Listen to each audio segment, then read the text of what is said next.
Today's episode is presented by Purple Carrot. Purple Carrot is the plant-based subscription meal kit that makes it easy to cook irresistible meals to fuel your body. Purple carrot, isn't that emoji that means something? I think that's an eggplant. Silly me. Anyway, we love Purple Carrot. Each week you can choose from an expansive and delicious menu of dinners, lunches, breakfasts, and snacks.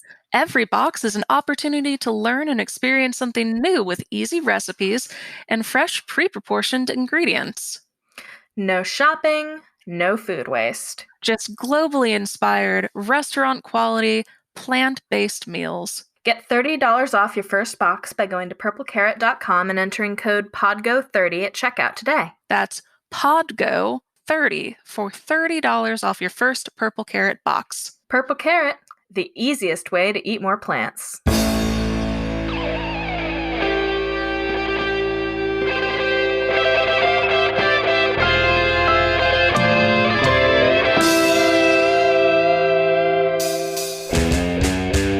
Rocky Horror Minute is rated R.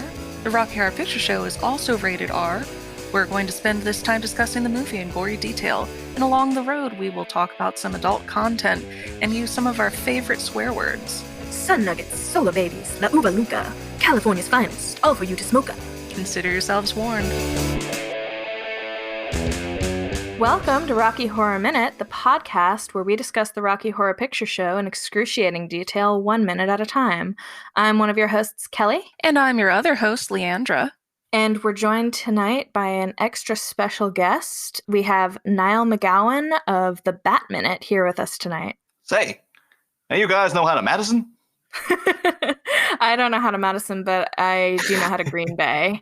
I don't think, after all these years, I don't think I've ever seen anybody Madison. I don't think I even know what that dance move is. Yeah, we discussed it. It's a swing dance move, or it's a type of swing dance, I think. Yeah. But I haven't seen it either, as far as I'm aware. So Niall, we always like to ask our guests when they come on for the first time whether they remember the first time they saw the movie and just sort of what their experience is with Rocky Horror in general. I weirdly distinctly remember exactly the first time I saw this film. Because I was a big Rocky Horror fan. I've never been to any shadow casts or any of the live stage productions. I've had an opportunity to go, but I've just, through various reasons, I've never ended up going. But and that's actually like this week is like it's reawakened like a dormant Rocky Horror fan in me. It was like I used to be obsessed with it when I was a teenager, and I just haven't really thought about it in a couple of years. And I was like, oh, I'd love to go on the show. I saw this when I was 14, I think. At the time, I knew of the kind of Rocky Horror lore, but like only vaguely. Like I'm coming from a small town in Ireland, basically, and there was like 2 video shops in the town. And when I was 14, it was the early 2000s, before DVDs were even really big over there. So Rocky Horror wasn't a movie that you could readily get at a video shop. It was just sort of like and I only knew about it through reading like Empire magazine. And they mentioned every time cult movies was mentioned, they're like, oh, of course, Rocky Horror Picture Show. And I see random pictures of like the people doing the time warp and stuff. And I was like, oh, I guess people like this thing. I don't really know much about it. One day it was just like, oh, it was on at like 11:30 p.m. on like on a Monday night when I was 14. I was just like, oh, getting ready to go to bed, basically. Like, I should 14 years old, probably should have been in bed at that point, really. And I was like, oh, I'm going to record this thing. And I watched a bit of it as it was, because it's out of idle curiosity. And it was like, I think I got up until over at the Frankenstein place. And at that point, I was already sold. And one of the major things that sold it for me was like watching it was like, oh, it's great and all that. But like, I don't know if it lands as well in America, but like I was watching it and I saw the name Richard O'Brien come up, and I was like, the Crystal Maze guy? And like the Crystal Maze, I know I was mentioning to you, Kelly, like before, it's like that's a show that like defined childhoods over here. Like Richard O'Brien is a massive celebrity over here because of that show. People who don't know the Crystal Maze, it was a sort of adventure game show with random like dorky looking people from the 80s in boiler suits, where they had to go through like Egyptian mazes and crap like this, and it was hosted by Richard O'Brien, and he just didn't care for the guests and would just stand outside playing harmonica and making fun of them half the time, and it was fucking fantastic. Like, it was an amazing show.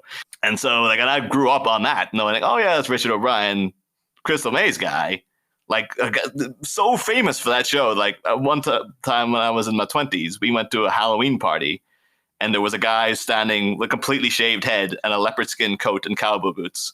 And everybody there knew who he was supposed to be, because they're like, that's the fuck is Richard O'Brien from the Crystal Maze and stuff. It was so synonymous with that look, and so well remembered for that. I was like, I had no idea that his actual legacy is going to be the Rocky Horror Show. But at the point of me seeing the movie, I didn't know that he had anything to do with it. I knew him from that, and then The Ink Thief, which was like a very short-lived musical TV show he did for children's TV when I was like 7. And I only watched that because, like, oh, the Crystal Maze guy is in it. It was produced by, I think it was Toya Wilcox, like kind of punk legend. Toya Wilcox and Richard O'Brien made a show for kids. You can actually get on YouTube now. So if you guys ever want to nosy into that, it's readily available for you right there. And then, like, went to bed because I was like, oh, it's getting late. Next day, came back and watched the whole thing and was just like, okay, this is fantastic. And then pretty much the rest of that year was just like, you couldn't readily get the movie on like VHS or DVD in my hometown at that time. And you definitely couldn't get the soundtrack. So I had to do that old thing of like holding up a tape recorder to the TV to get the songs and stuff. Yeah. And then just like, throughout, just having that thing of becoming obsessed with one song and then becoming obsessed with the next song after that. And like just throughout the year of like, 2002 or therearound, Rocky Horror was my thing. And I was absolutely just bowled over by it. And as I alluded to, like to this day, it's just like, oh shit, yeah, that really made an impact on me, that movie. Those are my Rocky Horror memories anyway. Well, I absolutely loved that. And when you say that you're not a musical guy, I kind of think that this is one of those things that almost doesn't count as a musical. I know that there's a lot of music in it, but for me, it's completely its own thing. Yes, it's a rock musical, but when I'm thinking of musicals, I kind of put this in its own bucket.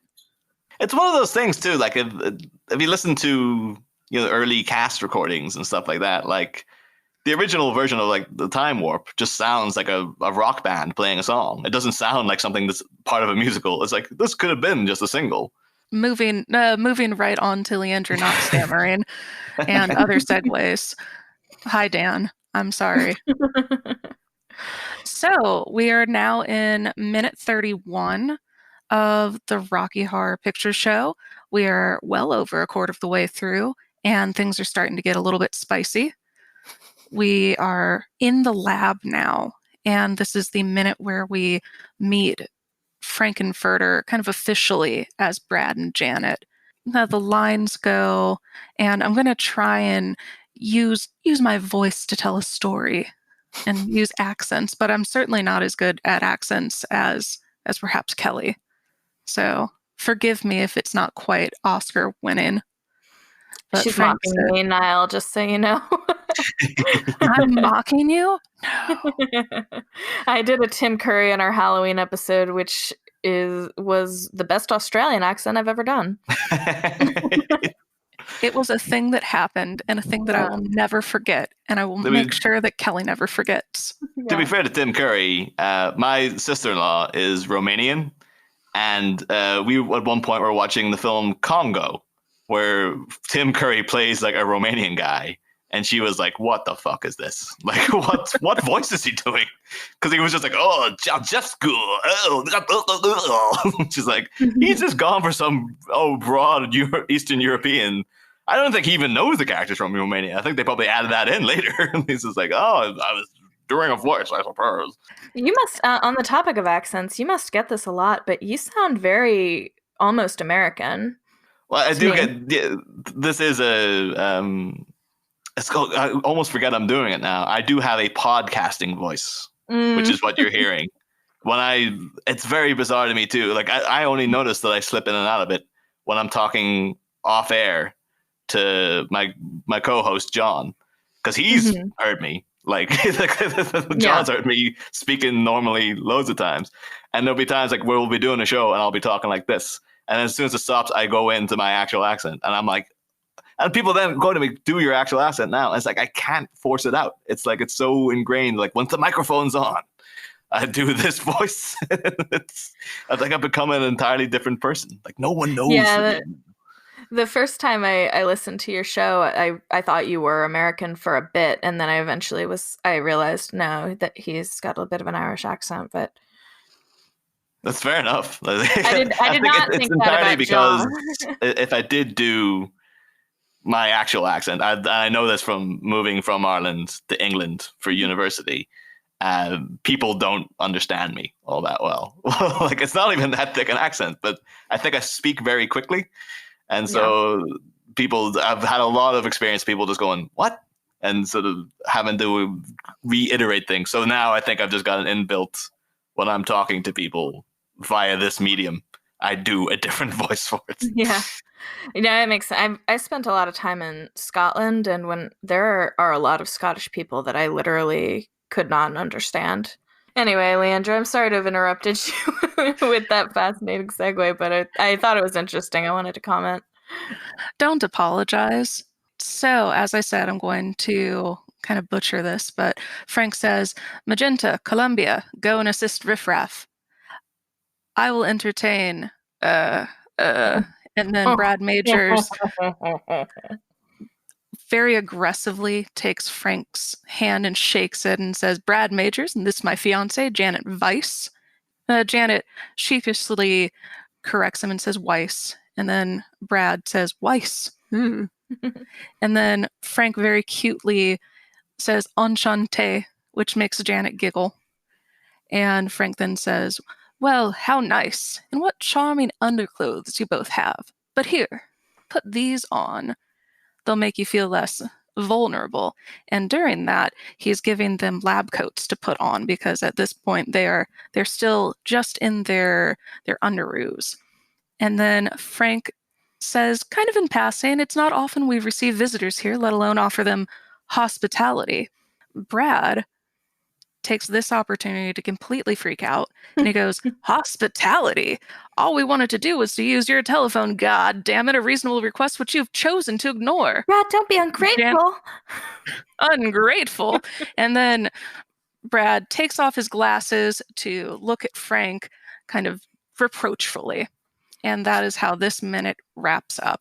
I like the fact that he calls him out on the fact that, like, oh, I don't, not to jump too far ahead in the minute, but the fact is like, oh, which you've chosen to ignore, which is like, we've asked you this and you've just brazenly ignored what we've said. Yeah. So you clearly you're aware that we want this telephone, but you're just going, fuck that.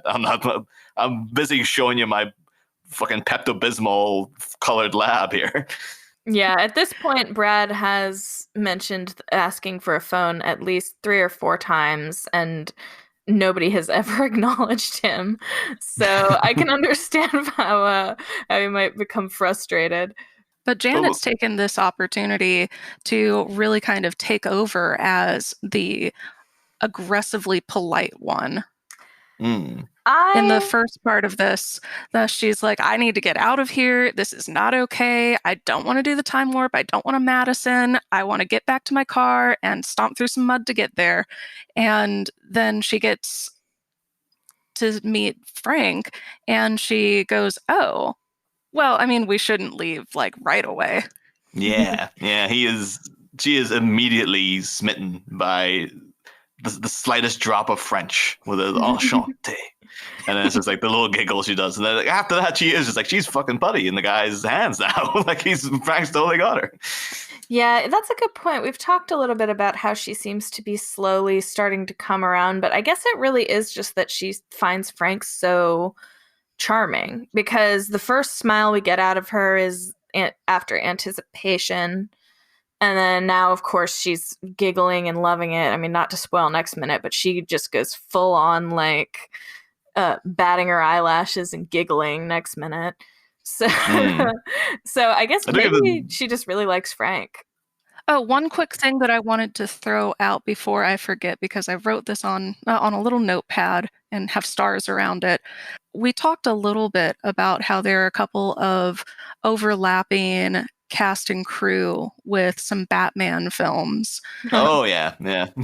So I know that the one that I specifically have in the cast, in the crew, is Peter Rob King. He was one of the makeup people, and he did makeup for Batman Begins. Oh, okay. I was not aware of that. There you go. Well, now you know, and knowing is half the battle. But Maybe of something course, that was there just are like, more. he did like the Heath Ledger Joker makeup, and it's like it's the same guy who did Frankenfurter. It's like, oh, you can kind of tell, yeah, because the guy didn't have like a subtle hand with the old makeup. I don't think.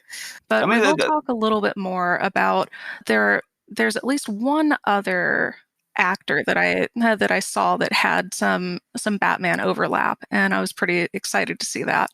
Well, I know, but you guys are aware the massive, and it's almost become like the holy grail of things that Batman fans kind of want to find, because it's out there somewhere. But the Tim Curry was originally cast to voice the Joker in the Batman animated series, and before Mark Hamill stepped in and took over that.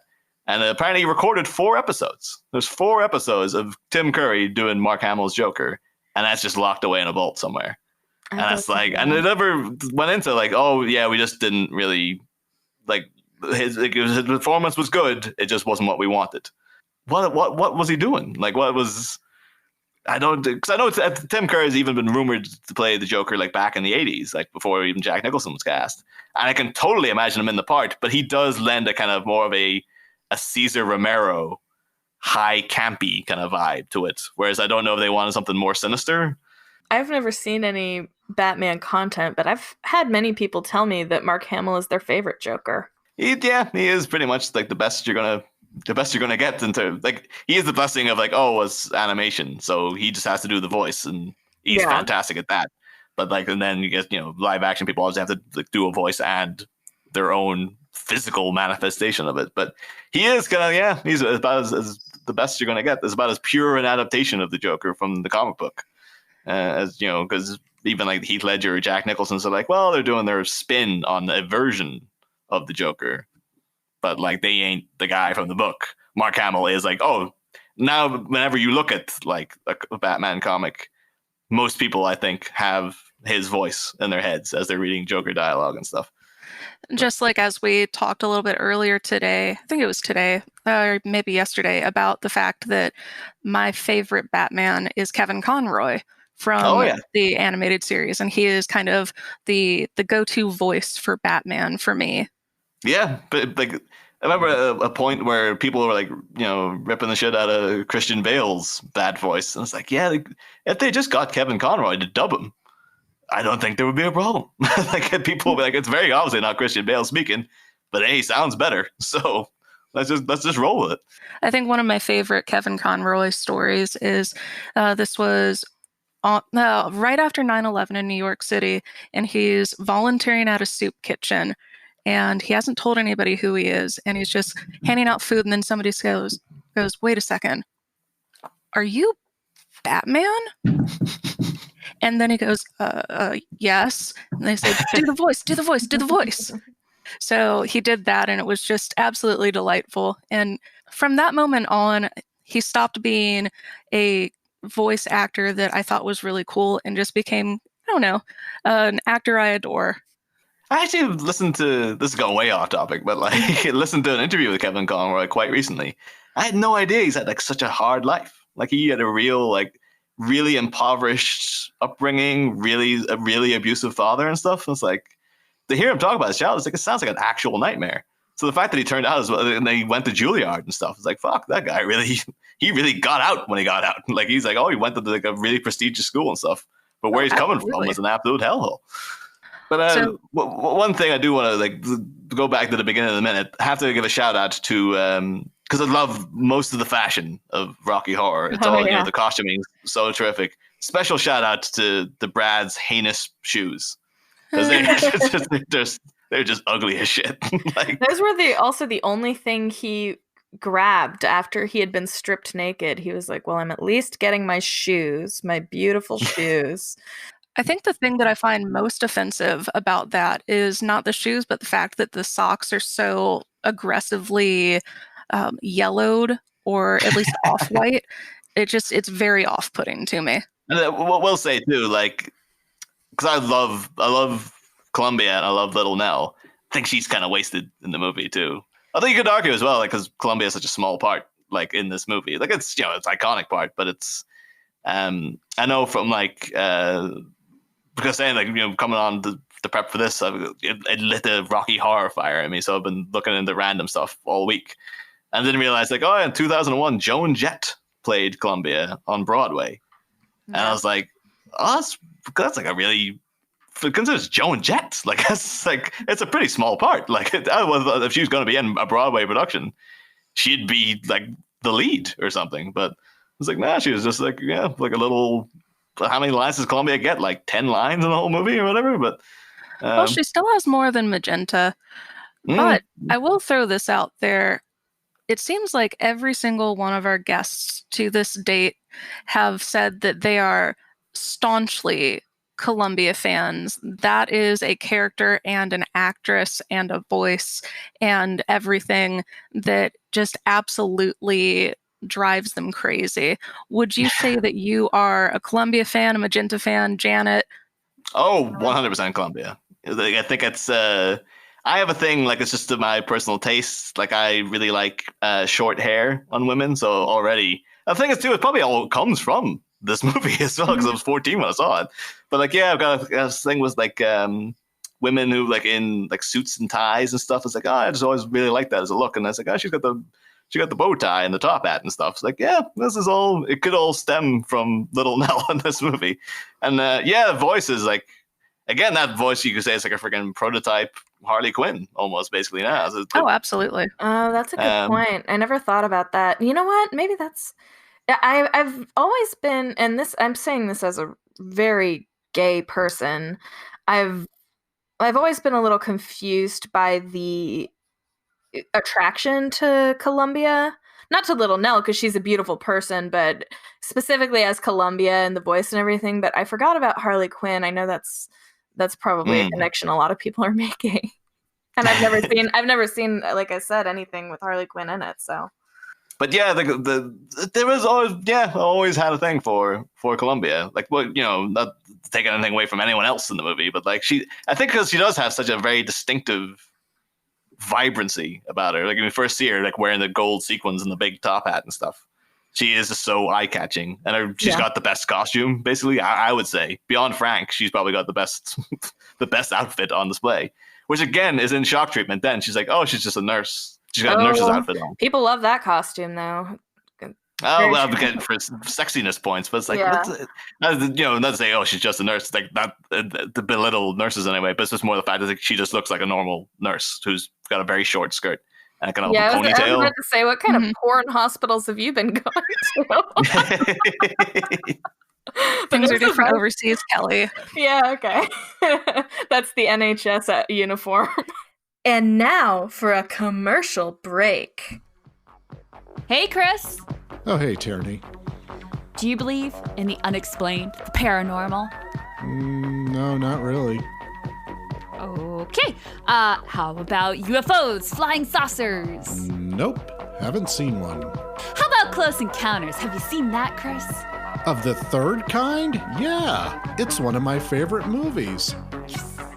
Released in November 1977 to critical acclaim and box office success, Steven Spielberg's science fiction masterpiece stars Richard Dreyfuss. Okay, Chris, save it for the podcast. Podcast? Oh yeah, you mean the podcast where we watch and comment on all 137 minutes of Close Encounters of the Third Kind? That podcast? Yep. The podcast is called This Means Something and is now available wherever you download your podcasts. This means something. I'm fascinated by Frank as a character in that everyone who sees this movie is indelibly enchanted by him and sort of takes away the message of, like, don't dream it, be it, and stuff. But at the same time, the movie's also positing that he is the villain as well. So it's kind of like, what message are you supposed to take away from Rocky Horror? It's like, oh, you should go out and free your inhibitions and explore your sexuality and stuff. But this guy goes too far because he's selfish, and his whole thing is that he's more about serving his own needs rather than, anything else. Like, he's all about, I want a sex toy for me, and I will mistreat my servants to get what I want and stuff. Or is that, would that be, does that ever, what's your interpretation of what Frankenfurter is supposed to represent in the wider whole? He can represent a lot of different things. I know that there's a fair amount of ad stuff out there from, I guess that this would be kind of the 80s and again early 90s, where they started promoting this with a picture of Frankenfurter kind of nestled in between the lips, and under it said, he's the hero, really. So that was one of the first ads that I ever saw, and that kind of colored my opinion of what I ought to think of. But I wouldn't say he's a hero. He's definitely, I wouldn't even say he's a protagonist, because I think arguably that's going to be Brad and Janet. But he, I think, is the most compelling antagonist. So I just want to bounce back. I have a couple of Transylvanians that we specifically see up on the screen during this minute, and this is really one of the only times that we get to see them close up and doing their own thing. So I want to give them a little bit of time to shine. We start with Perry Bedden. He was born October 1st, 1951. I know we talk about him a whole lot on this podcast, and contrary to what we say, I'm going to break some hearts. He isn't actually a serial killer. Nor is he my former fiance, as I insinuated in 1 minute. You can always suspend disbelief on that. Yeah. He was in a stage production of The Sound of Music when he was a kid. He started as one of the Von Trapp urchins, and then he aged into the role of Frederick once he got older. He wasn't one of the original cast members from Hair, but he was one of the cast members that came to us through Jesus Christ Superstar. He was one of Herod's dancers. And we saw him as a cameraman in the wedding scene. And like so many others, he was part of a pop music group. He was in a duo called Truth and Beauty. I don't know if he was Truth or Beauty, but that's what it was called. They had one single. It's called Tough Little Surfer Boy, and tough was spelled Tuff. Then on the B side, they had a version of Toucha Touch Me with backing vocals by Little Nell Campbell. Oh. And then kind of the neat thing about Perry is he went on to play Riff in the stage production in London. He is kind of across the board considered and credited as the longest running riffraff in theatrical productions around the world. He was also in Shock Treatment, and in this we see that he's wearing a tux jacket. He's got black rectangular sunglasses and a very oversized gray sparkly bow tie. And then next to him, when they're just kind of talking to Frankenfurter, or rather when all of the Transylvanians are watching Frankenfurter interacting with Brad and Janet, we have Sadie Corré, and she was born in 1918 on May 31st. She is from Sussex, and I said in a previous minute that she is 4'10". That was just a complete lie that I got from one of my resource books that I referenced. And it makes far more sense for me to say that Sadie is 4'1". She retired in 2007 after suffering a stroke. She died in August of 2009. She had some great film credits. Other than Rocky, she was in Chitty Chitty Bang Bang. She was in Return to Oz as a Munchkin. She was in Star Wars Episode 6. She was in Dark Crystal. She was in Legend, uncredited, with Tim Curry. So she was just kind of very all over the place. She's wearing a black suit with yellow shirt and cufflinks, a white vest, and there's a thunderbolt on her right arm of the suit jacket. She had to provide all of her own costuming because Sue Blaine was not confident in her ability to find clothes that would be appropriate for a grown woman who is 4'1".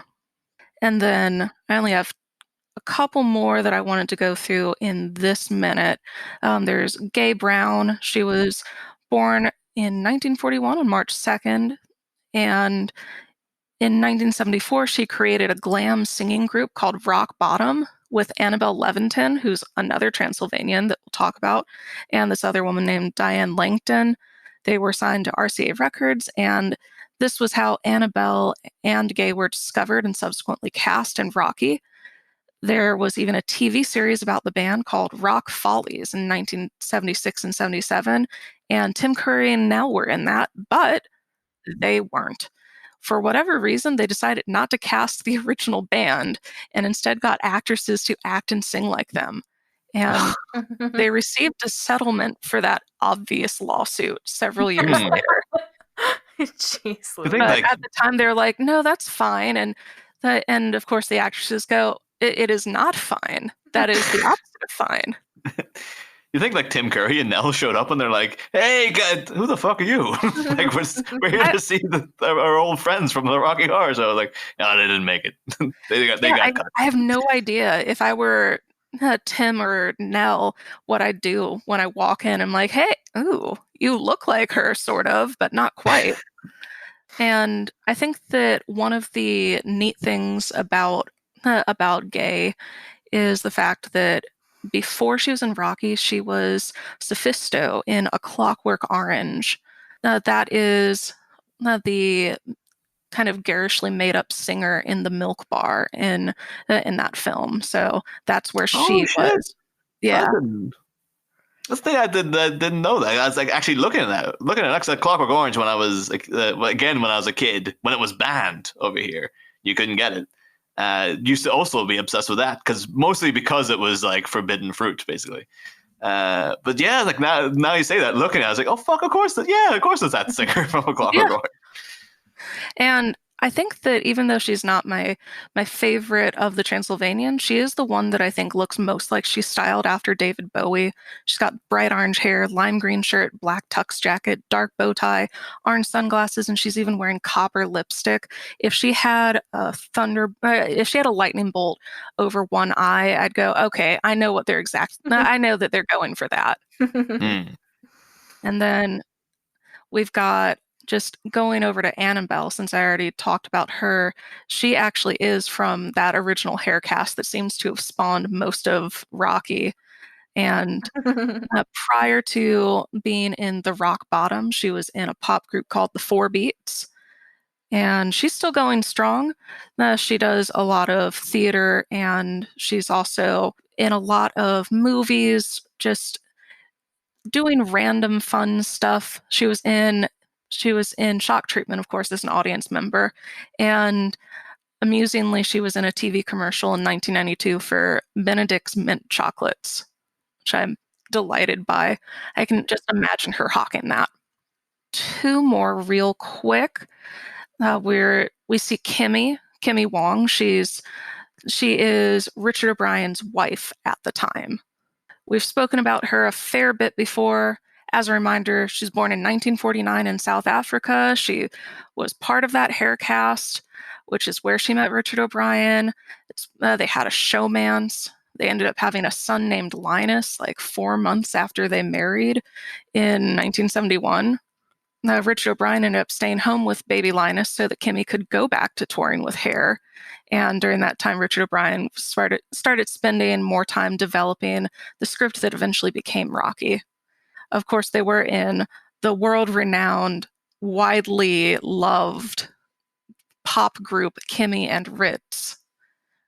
And in this scene, she's wearing red plastic rings on her ring fingers, purple shirt, white vest, black sunglasses, and her hair is just super long and flippy, and she's the one that's constantly toddlering about.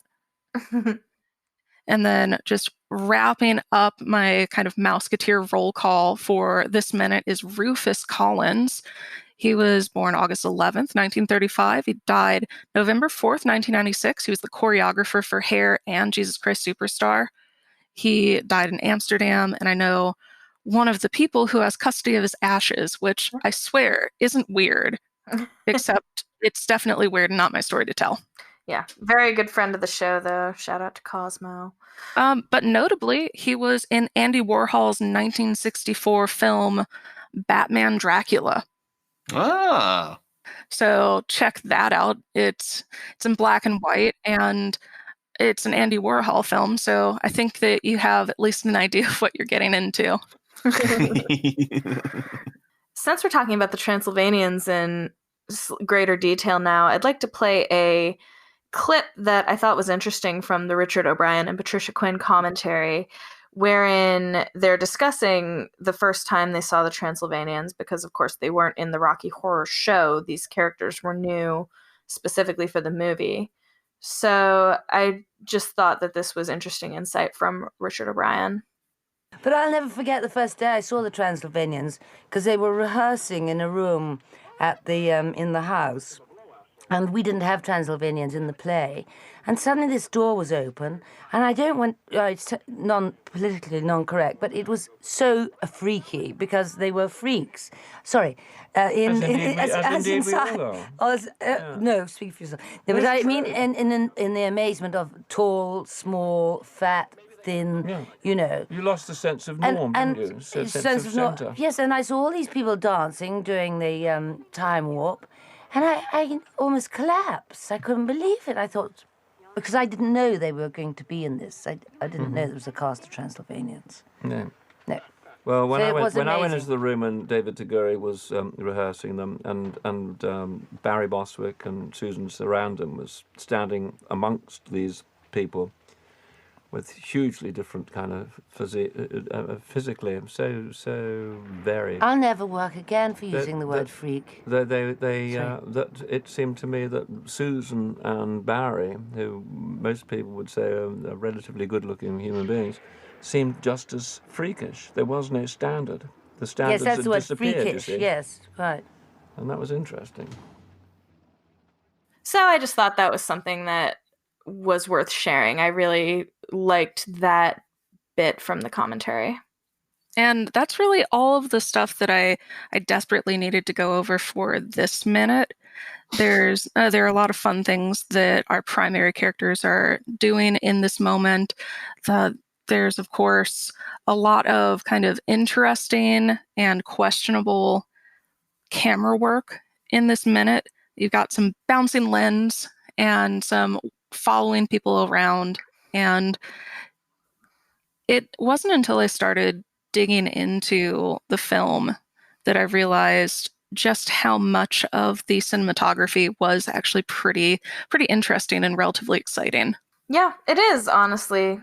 I had a lot of interesting little moments in this as well with the different characters. We see Magenta is like lifting up cloths and things like that, and Patricia Quinn said, "I'd never worked so hard in my life. I don't have to even do this kind of work at home." So she was like, during this minute in the commentary, was just complaining about all of, apparently just how difficult it was for her to remove sheets from things and undress people. She complains about undressing people a lot in the commentary. I don't know. She just finds it so tedious.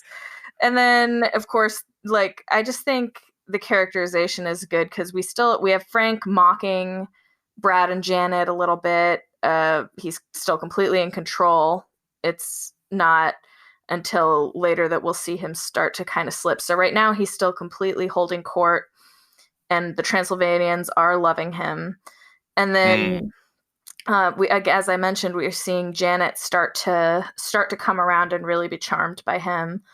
And then in the background, we see Riff and Columbia setting up the mic for his upcoming speech. And on the commentary, Richard O'Brien said he said Columbia was finally being quiet. It's the only time she is quiet in 6 weeks, apparently. So they've made a lot of little asides on that commentary track about how they were finding her annoying on set, even though I know they love her very much. So all interesting stuff. My only other question was, why do we think Brad mispronounces Weiss? Well, I was fascinated by that too, because I wonder if it's a Freudian slip, because it said Janet Weiss. Yeah. And it's like, it's confronted with Frankenfurter, is he thinking like Vice is in like the Vice Squad, or should be looking into like prostitution and the underbelly, dirty underbelly kind of stuff? And he's like, oh, that's what this guy represents. He's got the Vice. I should get the Vice Squad in here in his head. Is it that he's going in for a very like Brad's got a very like hyper masculine, what all young men are instructed to do is to have a good firm handshake. And I don't know if he's like grabbing it, he's thinking to have a vice-like grip, and he's got that in mind when shaking Frank's hand, or maybe Frank secretly has a very strong handshake that we're not privy to. Those are both really interesting points. That isn't where my mind has ever gone in the association at all. I always thought that he was accidentally slipping into a German accent for some reason. Okay. All right. I know that's weird, but it's also why. Please explain your thought. I don't have a thought except for that it never occurred to me like the wordplay with Vice. And then I don't know if like maybe later, because later there is the whole Dr. Von Scott moment at the dinner table. I don't know if that put it in my brain possibly, but I don't know. I was not the in-universe explanation, but I'm curious as to why that was included in the film. Do you have any idea, Leandra? I'm fairly sure that it's in the Rocky Horror Show, and I've always taken that as a way to show that even though Brad is trying to feel macho, like you see him going for that handshake far harder than Frank was expecting, and then he goes, and this is my fiance, Janet Weiss. That's not what I meant to say. I'm not as cool as I think I am. Oh no, everybody knows that now. So you kind of see him deflate at that point, like there's been a pin that's been struck in him. So I think that was all that I specifically had. Kelly, did you have any other notes that you wanted to kind of dig through for this minute? No, so callbacks for this minute, there's actually quite a few. I hear... So they start right at the beginning, right before Frank says Magenta, Columbia. I hear some variation of what color is your dick a lot before Magenta, or like, I don't know. There's a bunch of versions of that, right, Leandra? Oh, yes. Yeah. But something along the lines of a magenta dick. And then right before Columbia, where do you buy your drugs? Columbia. Then you can even say, good choice. Is this, Leandra, is this a real one, or does it just happen at our shows? Because I've never understood when he says go and assist riffraff, they always say go and assist woof woof. I think that it's just a play on the fact that it's such a silly thing to call a person riffraff. And if you say it fast enough, it really does sound like a yipping dog. I see. So that's an actual callback? It is. Weird they're doing at our show. All right. And then one of my favorites comes right after that, though, is when he says, I will entertain as he's reaching directly into the camera. And so after he says, I will entertain, you yell, the cameraman with the world's largest hand job. Of course, then you have Brad and Janet introduce themselves. So when they say their names, you say asshole and slut, respectively. Or I guess Brad says Janet's name. Then, this isn't a favorite of mine, but it's a classic. It's how do you say hello in French? Frank says enchanté. Then you say that's not what it means. And then he says, and what charming underclothes you both have. And then you say that's what it means. I don't know. It's not that funny to me, but people say it every time. And then another great one when he says, let alone offer them horse brutality, you yell horse brutality, and because it so much sounds like that's what he's saying. I love how much Tim Curry hammed it up with the accent in this. And then, of course, Brad is going to mention using the phone again. So once again, you say castles don't have phones, asshole. And then as he's doing his whole build up to ripping his glasses off, you say, it's a bird, it's a plane, no, it's super asshole, when he rips the glasses off. And then that's what I have. Do you have any others, Leandra? I have a couple, but you got the good ones.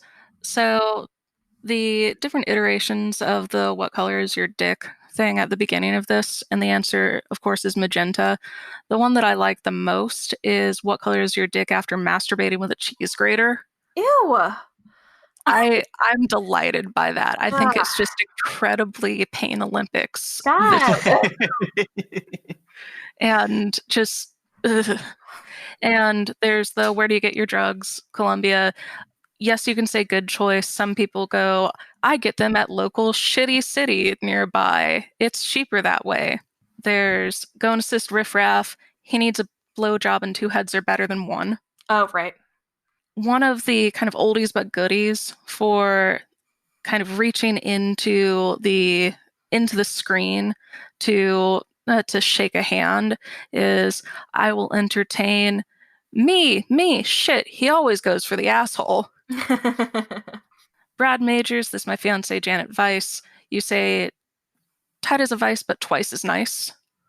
You can say something in French, we surrender. That was a lot funnier earlier, but I don't know. Yeah. It's one that's stuck in my head. It's living rent free. So you guys get it. And when Frank says butt here, you can say butt hair. Put these on and take those off. They'll make you feel less naked, vulnerable, same thing. Oh yeah, I forgot about that. I don't think that one's funny either. It's not, but okay. it is. It's a think of one that people can remember fairly well, which is why it gets said a lot. And then the second part to super asshole that I think people miss, and I think that it really is kind of the wonderful top-notch joke, is to say with his sidekick wonder slut with her cunt of steel. I've never ever heard that. Sometimes I'll hear, hey, where'd Brad go? But that's it. Yeah. Or that's just Brad without his glasses. So those are my callbacks, and that's really all that I had. So Niall and Kelly, if you've already said that you are done-tastico, I guess we can finish this out the same way that we end all of our minutes, and that's with all of us saying, now you don't have to go home, but you can't stay here, so get the fuck out. Yeah, that's what I said. Yeah.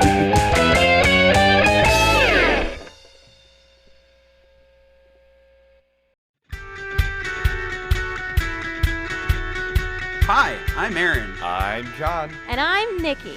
We host Rocky Talkie Podcast, a weekly program where we talk about worldwide Rocky Horror related news and current events from the shadowcasting community. We cover big global news stories about the movie, the play, the actors, and the shadowcasters. We also fill you in on all the cool Rocky related projects that individual casts and shadowcasters are working on. We learn a lot about the history of the movie and the community. It's a good time. We just did an episode all about the pornos. Ooh. If you want to learn more about Rocky in the news and catch up on what's going on with other community members, visit our website, rockytalkiepodcast.com. And if you've got some news to share, send us an email at rockytalkiepodcast@gmail.com. Our episodes drop Thursdays on SoundCloud, iTunes, Spotify, and YouTube.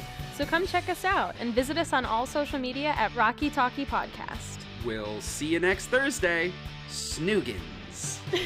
You said see you next Thursday.